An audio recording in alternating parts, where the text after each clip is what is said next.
Now it's time for Upon Further Review. Upon further review, And in this segment, we give more in depth analysis about the picks that we made earlier. And we may go in on just one game or maybe all games, depending on which games we feel deserve further analysis.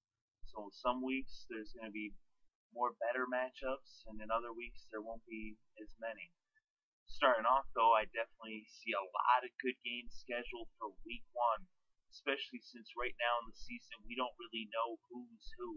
We gotta see some games, we gotta see some play, see how these teams gel and how things come together. A lot of teams have new coaches, new players, and that's all going to be a factor in the equation of what teams are going to go far. Of course, we can make our preseason picks. We have our teams that we feel are locks. You have your teams that you feel are your dark horses. There's the teams that were good last year that a lot of people like to pick them to be good again this year, but that's not necessarily the way things happen in the NFL, because it is a league filled with parity. And really, any game in the NFL is going to be a good game because all games in the NFL are very closely contested.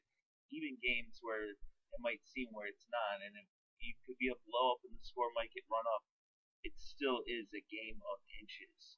And one thing this way or that way, shift in momentum, could change the whole game, and the outcome could have been different.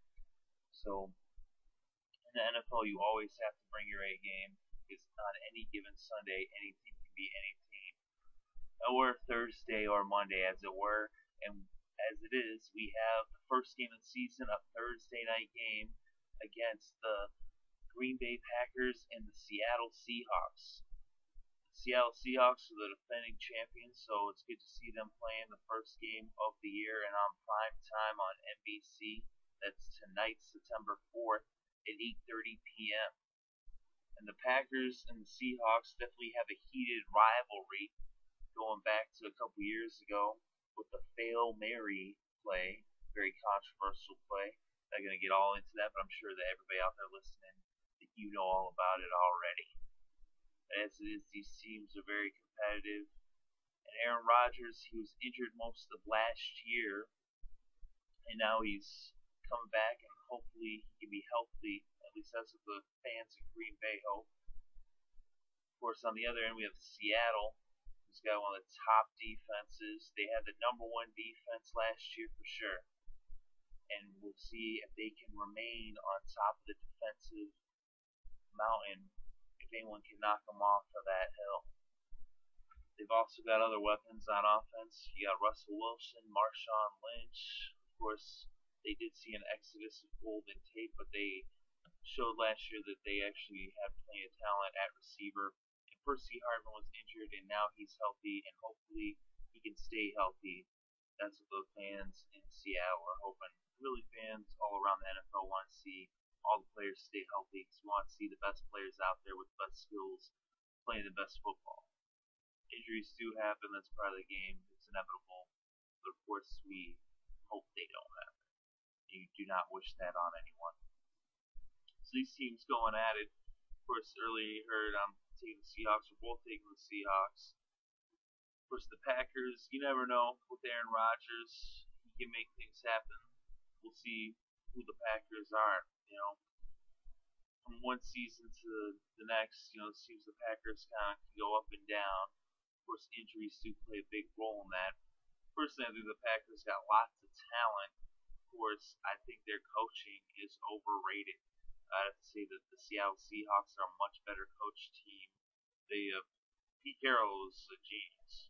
I mean, what he did at USC and now what he's done in his return to the NFL, he's shown that he is a defensive mastermind. He can just run the team all around.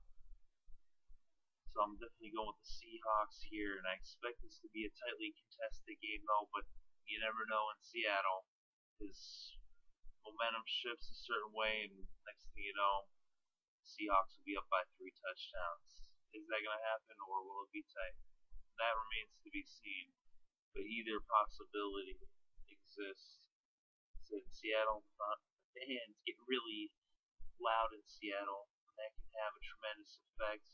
Earlier in the day, ESPN.com, John Clayton wrote a story talking about the center for the Packers, and that was something to watch for. He's making his first start ever in the NFL, and he's going to have to do it in the loudest stadium with the loudest fans, and that's a Guinness World Record that they hold.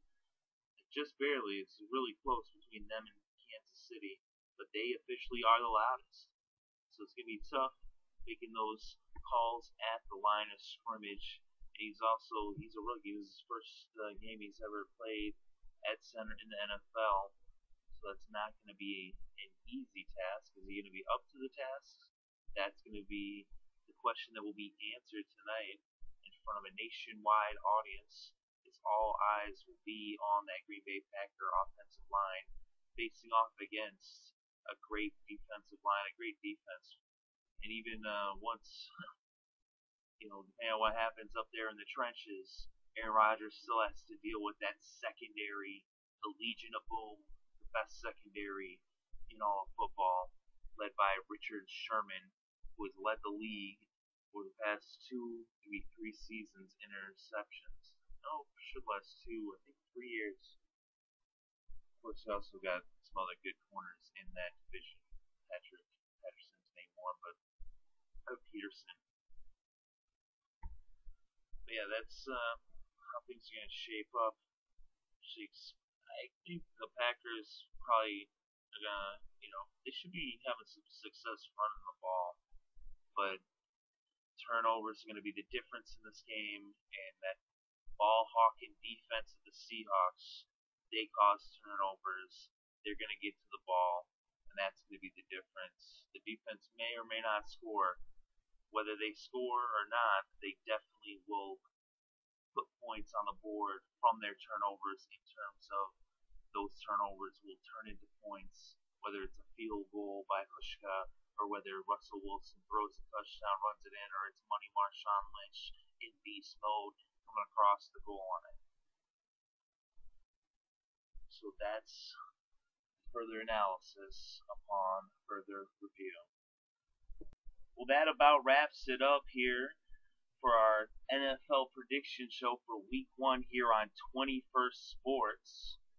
You can find bonus upon further reviews here on the YouTube channel coming up, so look out for that, as we will have other upon further reviews giving more analysis about the other games coming up on Sunday and then also on Monday.